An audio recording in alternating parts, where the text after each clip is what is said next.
నమస్కారం. తీర్థయాత్ర కార్యక్రమానికి స్వాగతం. శివుని ఆజ్ఞ లేనిదే చీమైనా కుట్టదు అని నానుడి. సృష్టి స్థితి లయాలన్నీ ఈశ్వరేచ్ఛను అనుసరించే జరుగుతాయి. శివుడు తలుచుకుంటే గ్రహగతులైనా మారిపోతాయి. శివుని శరణాగతిలో అలా తన అల్పాయుర్దాయాన్ని శాశ్వత చిరంజీవత్వంగా మలుచుకున్న మహాభక్తుడు మార్కండేయుడు. శివలింగాన్ని కౌగిలించుకున్న మార్కండేయుణ్ణి యమపాసం కూడా ఏమీ చేయలేకపోయింది. మృత్యువుకే మృత్యు అయ్యింది గాని మార్కండేయుడు బ్రహ్మాయిష్కుడయ్యాడు. కల్పాతీత చిరంజీవి అయ్యాడు.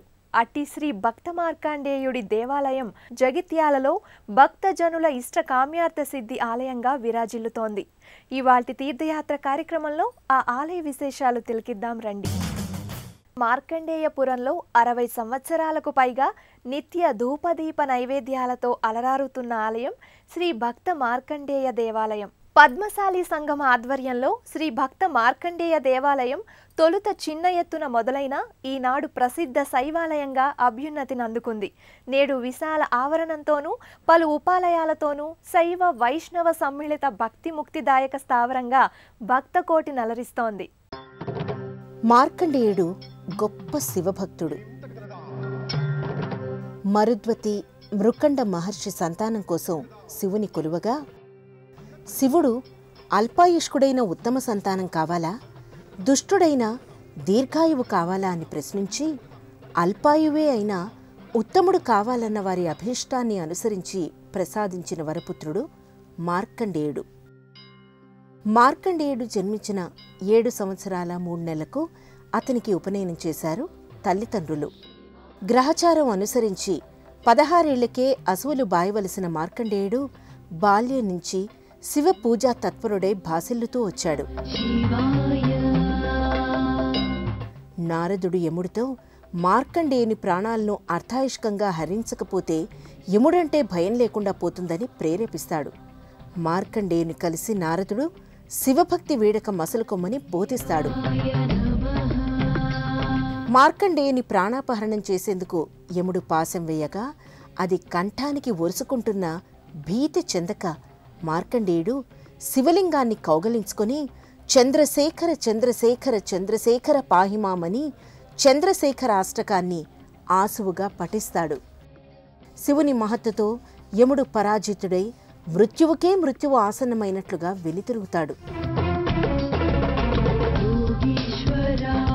మార్కండేయుడు ఆ విధంగా శివపదాశ్రయుడై బ్రహ్మాయుషుతో కల్పాలకతీతమైన చిరంజీవత్వాన్ని పొందాడు. జగిత్యాల భక్త మార్కండేయ దేవాలయం 1953లో చిన్న పట్టంతో మొదలైంది. పద్మశాలి సేవా సంఘ సభ్యులు కమిటీ ఆధ్వర్యంలో 6.5 కుంటల స్థలంలో ఆనాడు ఆలయ నిర్మాణానికి సమకట్టి అంచెలంచెలుగా గర్భగుడిని, ధర్మసత్రాన్ని, ఆపై విశాల మంటపాన్ని, 16 మంది వదాన్యులతో 16 స్తంభాల ప్రాంగణాన్ని, ఆపై రాజగోపురాన్ని నిర్మించుకుంటూ వచ్చారు.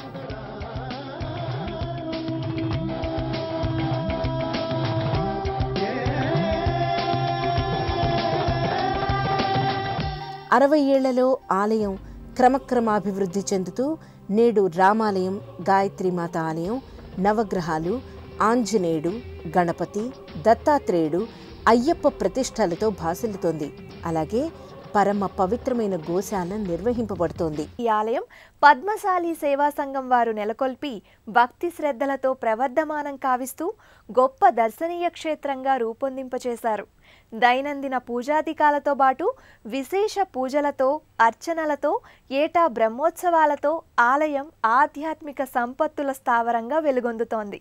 మృత్యుంజయ మహామంత్రంతో మార్కండేయుని కొలిచిన వారికి సంపూర్ణ ఆయురారోగ్య వైభవాలు లభిస్తాయనే విశ్వాసానికి మూలకందకంగా జగిత్యాల వాసులనే కాక పరిసర ప్రాంతాల భక్తజనులను కూడా అలరిస్తోంది ఈ ఆలయం. జగిత్యాలలోని శ్రీ భక్త మార్కండేయ స్వామి ఆలయానికి పలు ఉపాలయాలున్నాయి. ప్రధాన ఆలయంలోనే కాక ఉపాలయాల్లోని దేవీ దేవతామూర్తులకు కూడా నిత్య ధూపదీప హారతులతో పూజలు జరుగుతాయి.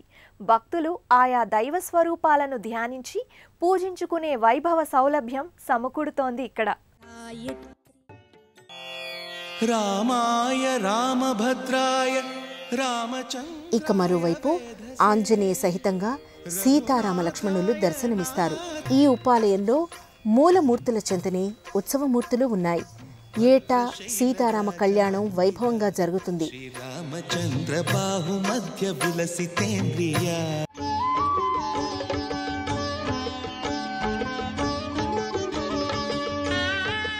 మరోవైపు సింధూరమూర్తి అయిన ఆంజనేయుడు ఉపాలయంలో దర్శనమిస్తాడు.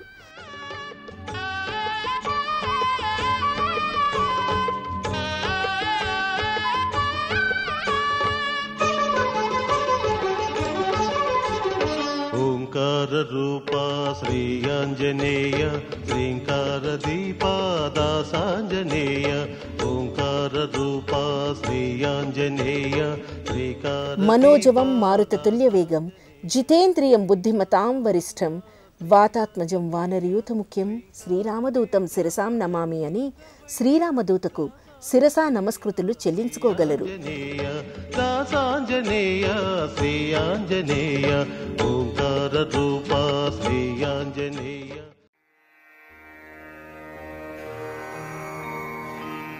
శ్రీ గురు దత్తాత్రేయుడు మరొక చోట దర్శనమిస్తారు. కళాత్మకమైన నల్లటి విగ్రహమూర్తి ధవళ వస్త్రాలతో త్రిముఖుడై వేదమూర్తి అయి దర్శనమిస్తూ ఉంటాడు. ఈ స్వామి విగ్రహం ముందు పవిత్ర పాదపీఠం కూడా ఉంది.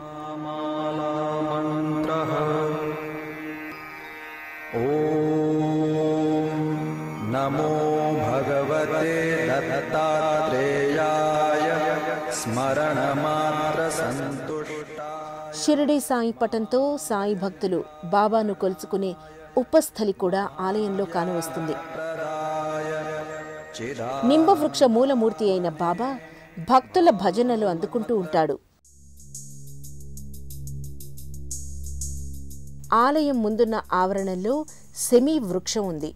సెమీ శమీయతే పాపం శమిశత్రు వినాశిని అర్జునస్య ధనుర్ధారి రామస్య ప్రియదర్శిని అని భక్తులు నమస్కృత ప్రదక్షిణలు చేసుకుంటారు. ఆలయంలో గల తులసి కోటలోని తులసికి యన్మూలే సర్వతీర్థాని యన్మధ్యే సర్వదేవతాః యదగ్రే సర్వవేదాశ్చ తులసి త్వాం నమామ్యహం అని భక్తురాండ్రు వందన ప్రదక్షిణలు కావించుకుంటారు. శ్రీ భక్త మార్కండేయ స్వామి ఆలయంలో నిత్య పూజలు అర్చనలే కాక విశేష పూజలు ఉత్సవాలు కూడా జరుగుతాయి. అటువంటి ప్రత్యేక సందర్భాలలో ఆలయం భక్తులతో కిటకిటలాడుతూ ఉంటుంది. ఎక్కడెక్కడి నుండో భక్తులు తరలివస్తూ ఉంటారు.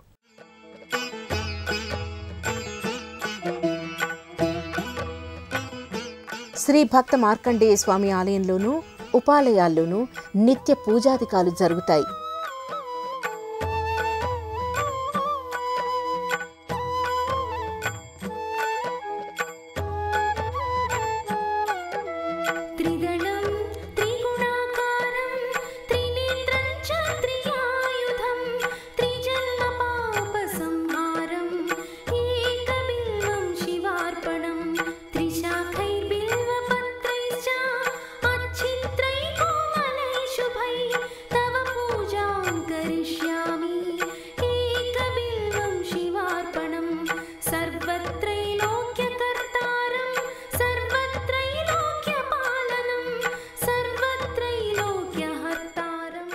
శుక్రవారాల్లో విశేషించి అమ్మవారి కుంకుమార్చనలు, దీపారాధనలు, భజనలు, పారాయణాలు ప్రాంగణంలో సామూహికంగా జరుగుతాయి.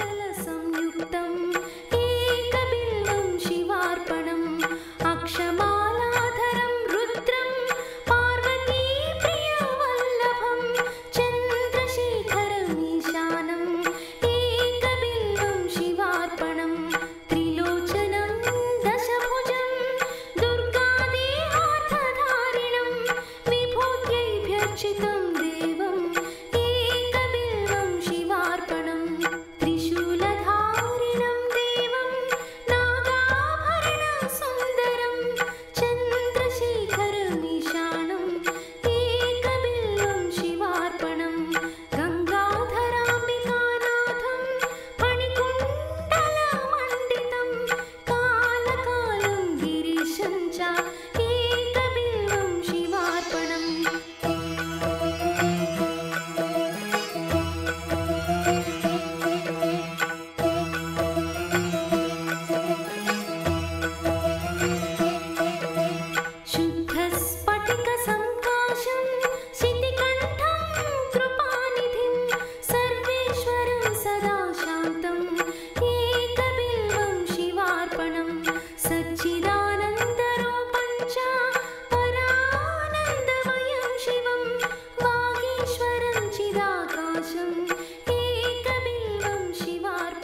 శ్రీరామనవమికి సీతారామ కళ్యాణం, ఏటా ఫిబ్రవరి మాసంలో మాఘ శుద్ధ తదియకు శ్రీ మార్కండేయుని జయంతి జరుగుతాయి. ఆ సమయంలో పరిసర ప్రాంతాల నుంచి కూడా భక్తులు తరలివస్తారు.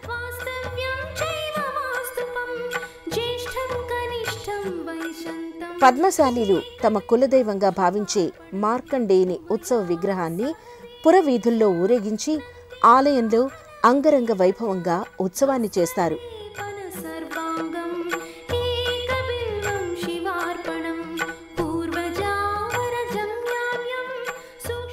ఇలా ఆలయం భక్తజన హృదయాహ్లాదినిగా వన్నివాసికెక్కుతోంది.